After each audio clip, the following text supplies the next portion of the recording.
the all-seeing gatekeeper, to transport them to Jotunheim, the land of the frost giants. Heimdall, skeptical of how the frost giants had bypassed his watch, allowed Thor and his friends to pass. Upon arrival, they faced King Laufey, who taunted Thor's bravado. Insults turned to violence, and a fierce battle ensued. Loki, surprisingly untouched by the frost's biting cold, noticed his skin turning blue, mirroring the frost giants. But before they could question this revelation, Laufey unleashed a monstrous beast, forcing Thor and his companions to flee for their lives. Just when all seemed lost, Odin appeared, halting the fight and escorting the young warriors back to Asgard.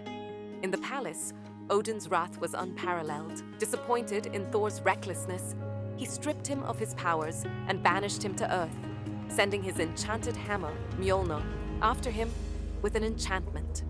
Only one who is worthy would be able to wield it. Thor crash-landed on Earth, disoriented and raging, only to be tased into submission by Darcy, who, along with Jane and Eric, transported him to a hospital. Though confused, Jane found herself inexplicably drawn to this mysterious stranger. Thor, ever determined, escaped from the hospital, but Jane found him again, driven by both scientific curiosity and a growing attraction. He was searching for his hammer, and news reports of a strange object that had fallen 50 miles away caught his attention. To Jane's surprise, her wormhole data seemed to align with Thor's arrival. Yet before she could analyze it, Agent Coulson and his SHIELD team seized all her research equipment. Thor, hoping to reclaim Mjolnir, infiltrated the government site where it was held. However, his unworthiness rendered him powerless to lift it, leaving him broken. Meanwhile, in Asgard, Thor's loyal friends began to suspect Loki's role in their companion's banishment. Loki himself confronted a painful revelation. He was not Asgardian, but of Jotunheim, taken as a child by Odin, who had raised him as his own. In despair, Loki questioned Odin, who collapsed into the regenerative Odin's Leap, leaving Loki to assume the throne as Asgard's acting ruler. On Earth, Agent Coulson interrogated Thor until Eric intervened, convincing Coulson that Thor was an old acquaintance of Jane's. Freed, Thor shared his story with Jane over drinks, igniting a mutual trust.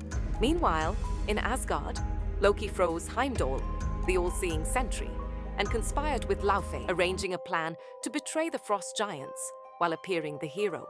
But Loki's scheme stretched beyond Asgard. He dispatched the destroyer to Earth, its monstrous form unleashing destruction upon the small town.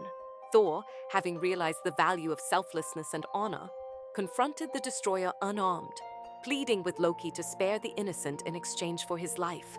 Loki, observing from afar, ordered the destroyer to strike Thor down. The machine's blow sent Thor lifeless to the ground, and a heartbroken Jane rushed to his side. But Thor's willingness to sacrifice himself proved his worthiness.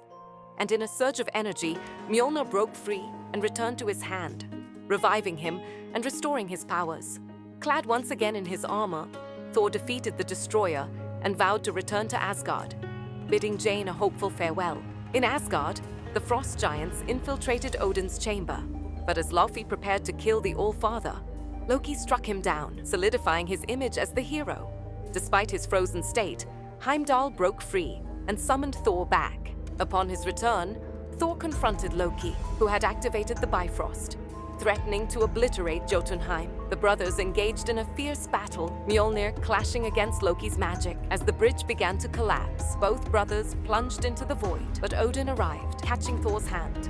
Loki, defeated and broken, released his grip and fell into the depths of space. As the dust settled, Thor returned to Asgard, humbled and heartbroken. He yearned for Jane, but Heimdall reassured him that she was tirelessly searching for him. Back on Earth, Jane had indeed resumed her work, building a new lab in pursuit of the cosmic mysteries that had changed her life. In the post-credits scene, Eric Selvig was escorted to a SHIELD facility, where Nick Fury revealed a cube-shaped object of untold power. Unbeknownst to them both, Loki, invisible, whispered his influence, steering Selvig's choices from the shadows, setting in motion events that would shake the universe.